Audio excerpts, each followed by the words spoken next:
Assalamu alaikum wa rahmatullah ta'ala wa barakatuh. En ce qui concerne le mariage des enfants, nous allons vous étayer 3 explications. La première concerne l'histoire, la seconde concerne la science et la troisième, qui est la plus importante et la plus catégorique, est celle du Coran. L'explication historique se divise en 2 points. Tout d'abord, certains hadiths affirment que Aïcha avait 9 ans lors de son mariage, tandis que d'autres prétendent qu'elle en avait 6. Mais il existe un détail très important dans l'histoire qui confirme la rupture des fiançailles de Aïcha avec son précédent fiancé. Plus précisément, 4 ans avant son mariage avec le prophète Mohammed alayhi salatu wassalam. Si nous suivons ce raisonnement, cela signifie que Aïcha aurait rompu ses fiançailles à l'âge de 2 ans, voire 5 ans au maximum. Il est difficile d'imaginer une fillette de 2 ans ou de 5 ans prendre la décision de se fiancer et de rompre ses fiançailles à cet âge-là. Le deuxième point concerne la sœur aînée de Aïcha, nommée Asma, qui est plus âgée de 7 ans. Au moment du mariage de Aïcha avec Mohammed alayhi salatu wassalam, Asma avait 32 ans, ce qui signifie que Aïcha avait exactement 25 ans lors de son mariage. En ce qui concerne l'explication du Coran, il est important de prendre en considération le mot « nikah ». Dans le verset 6 de sourate Nisa, il est dit « وَابْتَلُوا الْيَتَامَ حَتَّى إِذَا بَلَغُوا النِّكَاحَ » Que veut dire ce verset ? Il est dit « Occupez-vous des orphelins jusqu'à ce qu'ils atteignent l'âge de se prendre en charge eux-mêmes ». Cela soulève plusieurs questions. Premièrement, un enfant peut-il réellement subvenir à ses propres besoins ou s'occuper des autres ?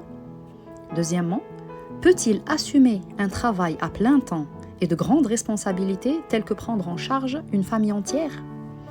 Troisièmement, de plus, quelles valeurs cet enfant pourrait-il transmettre, n'ayant pas eu les valeurs fondamentales nécessaires pour se prendre en charge ? La troisième explication est d'ordre scientifique, plus précisément anthropologique, et elle traite de la formation du squelette humain. Cette explication vient appuyer la signification du terme nikah dans une perspective analytique. Pour un individu en bonne santé, le squelette humain atteint sa maturité maximale entre 20 et 25 ans, et le cerveau atteint sa maturité à 25 ans, en tenant compte bien sûr du mode de vie et de l'environnement de chaque individu. D'un point de vue anatomique, c'est à ce moment-là qu'un être humain est à son potentiel maximal pour se prendre en charge. Il est important de savoir que la fonctionnalité des organes ne garantit pas nécessairement leur capacité à remplir leurs fonctions dans leur plein potentiel. Par exemple, un nouveau-né ne peut pas boire d'eau sans risquer une intoxication hydrique, car ses reins ne fonctionnent pas encore correctement, malgré leur présence et leur fonctionnalité partielle. Il faut atteindre 6 mois après la naissance pour que le rein atteigne sa maturité maximale. Pareil pour les organes génitaux, le cycle de menstruation ne détermine pas la ligne de démarque pour devenir une femme adulte. Ce constat met en évidence l'importance de la maturité complète des organes pour qu'ils puissent fonctionner de manière optimale. Le point de vue scientifique rejoint parfaitement le décryptage des lettres du mot nikah. Nun évoque la stabilité et l'apogée de la chose. Kef évoque el-heikel, qui fait référence à l'ossature et à la charpente. Il indique aussi el-kaynoun, qui fait référence à l'être ou à l'existence. Ha désigne les phases de transformation et de changement. On peut comprendre que nikah renvoie à la transformation d'une chose dans ses fondements jusqu'à atteindre son apogée et sa stabilité. Nous consacrerons une saison entière pour chaque lettre du Coran et aussi pour les codes secrets tels que Alif Lam Mim, Ya Sin et toutes ces lettres. Cette saison sera intitulée Les secrets des lettres et les portes qu'elles ouvrent.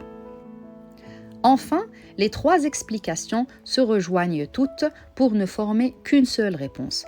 Mohammed alayhi salatu wassalam a épousé Aïcha alors que celle-ci était pleinement adulte et prenait ses propres décisions à l'âge de 25 ans. Si cette condition n'est pas remplie, cette union sera catégoriquement refusée par Allah subhanahu wa ta'ala et sera considérée comme un crime de perversion au lieu d'Allah subhanahu wa ta'ala comme étant fahisha. Mohammed alayhi salatu wa salam était un homme d'une morale sans faille et d'une intégrité exemplaire. Il est impossible de croire qu'il ait commis un acte aussi vil et abject, sachant que cela brise toutes les lois d'Allah subhanahu wa ta'ala. Malheureusement, ces hadiths ont été utilisés afin de déformer la noble image du prophète Mohammed alayhi salatu wa salam et ont été employés afin de justifier leur perversion. Après tout, quel est le meilleur moyen de commettre un crime en toute impunité? C'est en faisant de ce crime un acte prophétique. Nous vous invitons à faire confiance à votre instinct. Posez-vous la question. Quelle serait votre réaction si un homme de 53 ans demandait à épouser votre enfant de 6 ou 9 ans?